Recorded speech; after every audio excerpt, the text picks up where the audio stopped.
Morning voice എന്ന അനുഗ്രഹീത പ്രോഗ്രാമിലേക്ക് ഏവർക്കും സ്വാഗതം.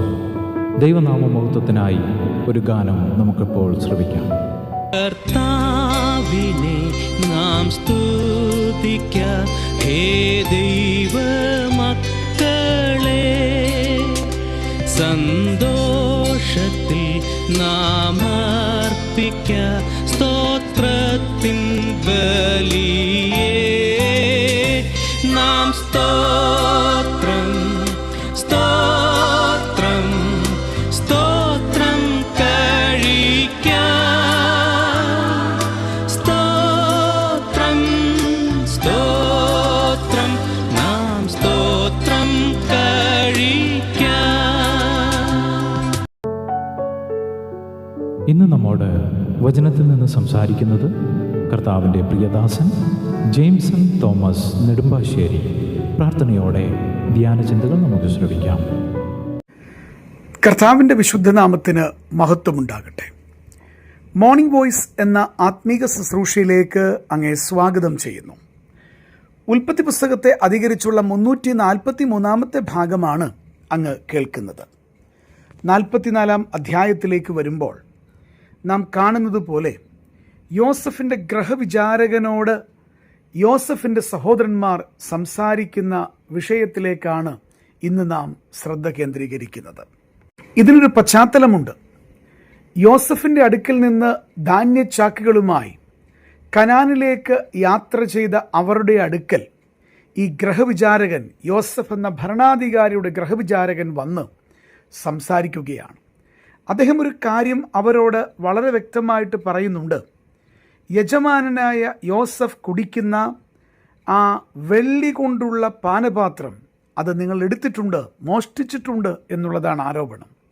എന്നാൽ അവരതിന് പറയുന്ന മറുപടി തികച്ചും വ്യത്യസ്തമാണ്. ഞാൻ ആവർത്തിക്കട്ടെ, യോസഫിൻ്റെ സഹോദരന്മാർക്ക് യോസഫാണ് മിസ്രൈമിലെ ഭരണാധികാരി എന്നുള്ളത് അറിയാനായിട്ട് കഴിയുന്നില്ല. എന്നാൽ യോസഫിനതറിയാം.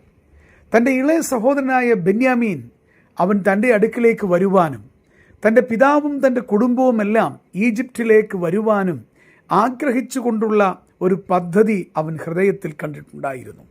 ദൈവത്തിൻ്റെ വചനം അത് വ്യക്തമായിട്ട് നമ്മളെ പഠിപ്പിക്കുന്നുണ്ട്. പക്ഷേ ഈ പറയുന്ന വിഷയത്തിൽ ഒരു കുറ്റാരോപണവുമായിട്ട് ഗ്രഹവിചാരകൻ വരികയാണ്. അതിൽ യോസഫ് അറിഞ്ഞുകൊണ്ട് നടക്കുന്ന ഒരു പ്രത്യേകമായ വിഷയമുണ്ട്. എന്നാൽ ആ സമയത്ത് വീണ്ടും വിചാരം കൂടാതെ യോസഫിൻ്റെ സഹോദരന്മാർ പറയുന്ന വാക്കിൻ്റെ ഒരു ഭാഗമാണ് 9 വാക്യത്തിൽ നിന്ന് ഞാനൊന്ന് ഉദ്ധരിക്കുവാൻ ആഗ്രഹിക്കുന്നത്. അവിടെ നമ്മളിങ്ങനെ വായിക്കുന്നു: അടിയങ്ങളിൽ ആരുടെ പക്കലെങ്കിലും ഈ ഗ്രഹവിചാരകൻ പറഞ്ഞതുപോലെ യോസഫ് കുടിക്കുന്ന വെള്ളി പാനപാത്രം കണ്ടാൽ അവൻ മരിക്കട്ടെ. ഞങ്ങളും യജമാനന് അടിമകളായിരുന്നു കൊള്ളാം എന്ന് അവർ പറയുകയാണ്. വാസ്തവത്തിൽ അവരുടെ ഹൃദയത്തിൽ ഒരിക്കലും തങ്ങളുടെ അനുജനായ ബെന്യാമീൻ്റെ ചാക്കുകെട്ടിൽ ഈ പറയുന്ന പാനപാത്രമുണ്ട് എന്നുള്ള ചിന്ത പോലുമില്ല. അത് ബെന്യാമീനും അറിയുകയില്ല. അത് മറ്റൊരു പദ്ധതിയാണ് എന്നുള്ളത് വചനം പഠിക്കുമ്പോൾ നമുക്ക് കാണുവാൻ കഴിയുന്നുണ്ട്. പക്ഷേ അവർ പറഞ്ഞൊരു കാര്യമുണ്ട്: അടിയങ്ങളിൽ ആരുടെ പക്കലെങ്കിലും ആ പാനപാത്രം കണ്ടാൽ അവൻ മരിക്കട്ടെ, ഞങ്ങളും യജമാനന് അടിമകളായിക്കൊള്ളാം. തുടർന്നുള്ള പരിശോധനയിൽ 12 വാക്യം ഇങ്ങനെയാണ് രേഖപ്പെടുത്തുന്നത്: ബെന്യാമീൻ്റെ ചാക്കിൽ പാനപാത്രം കണ്ടുപിടിച്ചു. ബെന്യാമീൻ്റെ ചാക്കിൽ പാനപാത്രം കണ്ടുപിടിച്ചു. ഞാൻ 2 വസ്തുതകളൊന്ന് ഓർമ്മപ്പെടുത്തുവാനായിട്ട് ആഗ്രഹിക്കുക. അവർ പറയുന്ന വാക്കിനനുസരിച്ചായിരുന്നുവെങ്കിൽ നിശ്ചയമായിട്ടും ബെന്യാമീൻ കൊല്ലപ്പെടണമായിരുന്നു. എന്നാൽ അവിടെ ഞാനിങ്ങനെ ഓർമ്മപ്പെടുത്തട്ടെ, അത് ചെയ്യുവാൻ തക്കവണ്ണം ക്രൂരനല്ല യോസഫ്. തീരുമാനമെടുക്കുന്നത് ഗ്രഹവിചാരകനല്ല. തീരുമാനം അന്തിമമായി എടുക്കുന്നത് യോസഫ് എന്ന അവർ വിറ്റുകളഞ്ഞ നല്ലവനായ അവരുടെ സഹോദരനാണ്. അവൻ അവരോട് പ്രതികാരം ചെയ്യണമെന്നുണ്ടായിരുന്നുവെങ്കിൽ ഇത് നല്ലൊരു അവസരമാണ്. ഈ പറയുന്നത് പോലെ ദുഷ്ടലാക്കുണ്ടായിരുന്നുവെങ്കിൽ അത് യോസഫിന് നടപ്പിലാക്കുവാൻ കഴിയുമായിരുന്നു. എന്നാൽ ഓർമ്മപ്പെടുത്തട്ടെ, യോസഫ് എത്രയോ നല്ലവനാണ് എന്നുള്ള ചിത്രമാണ് നമുക്കിവിടെ കാണുവാൻ കഴിയുന്നത്. അവരുടെ ദോഷത്തിന് അവൻ പകരം ചെയ്തില്ല. പ്രിയപ്പെട്ടവരെ, നമുക്കൊരു നല്ല രക്ഷിതാവുണ്ട്. ഈ കർത്താവിൻ്റെ മുൻപാകെ എത്രയോ അവിവേകങ്ങൾ, എത്രയോ കുറവുകൾ നമുക്കുണ്ട്. എന്നാൽ ഞാൻ ഓർമ്മപ്പെടുത്തട്ടെ, നമ്മുടെ ജീവിതത്തിൻ്റെ കുറവുകളിൽ ദൈവപുത്രനായ യേശുക്രിസ്തു അന്തിമമായ തീരുമാനം എടുക്കുന്നത് കൊണ്ടാണ് നാം ഇന്നും ജീവിച്ചിരിക്കുന്നത് എന്നുള്ളത് വളരെ വ്യക്തമായി നമുക്ക് കാണുവാൻ കഴിയുകയാണ്. പ്രിയപ്പെട്ടവരെ, ഈ നല്ലവനായ കർത്താവിനോട് വീണ്ടും വീണ്ടും കൂറ് പ്രഖ്യാപിക്കുവാൻ, ആ ദൈവപുത്രനോട് കൂടുതൽ ചേർന്ന് നിൽപ്പാൻ നമുക്ക് ഈ കാര്യം പ്രേരകമായി തീരണം. അത് തന്നെയുമല്ല, ഒരു വസ്തുത കൂടെ ഞാനിങ്ങനെ ഓർമ്മപ്പെടുത്തട്ടെ. ഈ സഹോദരന്മാർ കാണിച്ച അവിവേകം മറ്റൊന്നെന്ന് പറയുന്നത്, അവർ വേഗത്തിൽ തിടുക്കത്തിൽ ചില കാര്യങ്ങൾ പറയുകയാണ്. ഈ തിടുക്കത്തിലുള്ള സംഭാഷണം വളരെ ദോഷം വരുത്തുന്നതാണ് എന്നുള്ളത് നമുക്ക് കാണുവാൻ കഴിയും.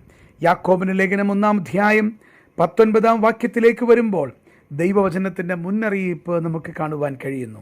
ഇങ്ങനെയാണ് നമ്മൾ വായിക്കുന്നത്: എന്നാൽ ഏതു മനുഷ്യനും കേൾപ്പാൻ വേഗതയും പറയുവാൻ താമസവും കോപത്തിന് താമസവും ഉള്ളവനായിരിക്കട്ടെ.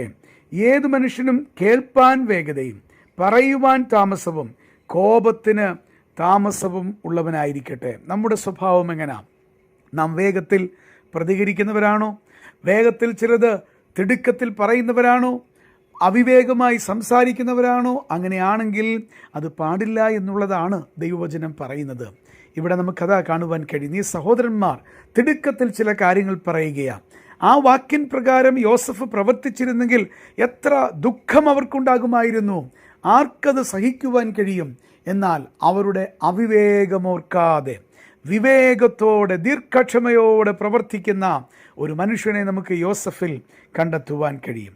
നാം മർക്കോസിൻ്റെ സുവിശേഷം 9-ാം അധ്യായം 6-ാം വാക്യത്തിലേക്ക് വരുമ്പോൾ, മറുരൂപമലയിലെ നല്ല അനുഭവം, ആ ദൈവപുത്രൻ്റെ ദർശനം അവസാനിപ്പാൻ കാരണവും അവിടെ പത്രോസ് താൻ പറയുന്നത് ഇന്നതെന്നറിയാതെ പറഞ്ഞ വാക്കിൻ്റെ അടിസ്ഥാനത്തിലാണ്. പ്രിയപ്പെട്ടവരെ, ദൈവം തമ്പുരാൻ നമുക്ക് അനേക നന്മകൾ തരുന്നുണ്ട്. എന്നാൽ നമ്മുടെ അവിവേകത്തിൻ്റെ വാക്കുകൾ കൊണ്ട്, നമ്മുടെ തിടുക്കത്തിലുള്ള വാക്കുകൾ കൊണ്ട്, നമ്മുടെ വീണ്ടും വിചാരമില്ലാത്ത പ്രവൃത്തികൾ കൊണ്ട് അത് അവസാനിപ്പാനായിട്ട് ദൈവം ആഗ്രഹിക്കുന്നില്ല. മറിച്ച് കർത്താവിനോട് വളരെ വിശ്വസ്തയോടെ നമുക്കായി തിരുവാൻ കർത്താവ് കൃപ ചെയ്യട്ടെ. വളരെ വിവേകത്തോടെ നമുക്ക് ജീവിപ്പാൻ ഈ ചിന്ത മുഖാന്തരമാകട്ടെ എന്ന് പ്രാർത്ഥിച്ചുകൊണ്ട് വാക്കുകൾ നിർത്തുന്നു. തമ്പുരാൻ അങ്ങയ്ക്ക് അനുഗ്രഹങ്ങൾ കൂടുതൽ നൽകട്ടെ. ആമേൻ. ഇതുവരെ ഞങ്ങളെ ശ്രദ്ധിച്ച എല്ലാവർക്കും വീണ്ടും വരുന്ന കർത്താവിൻ്റെ വിശുദ്ധമായ യേശുക്രിസ്തുവിൻ്റെ നാമത്തിൽ ഞങ്ങളുടെ സ്നേഹവന്ദനം അറിയിക്കുന്നു. കർത്താവ് നമ്മളെല്ലാവരെയും അനുഗ്രഹിക്കുമാറാകട്ടെ. ആമേൻ.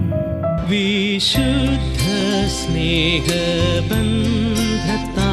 ഒരേ ശരീരമാ നാം ചേർക്കപ്പെട്ടതാകയാൽ ചേരുവിൻ സ്തുതിക്കായി നാം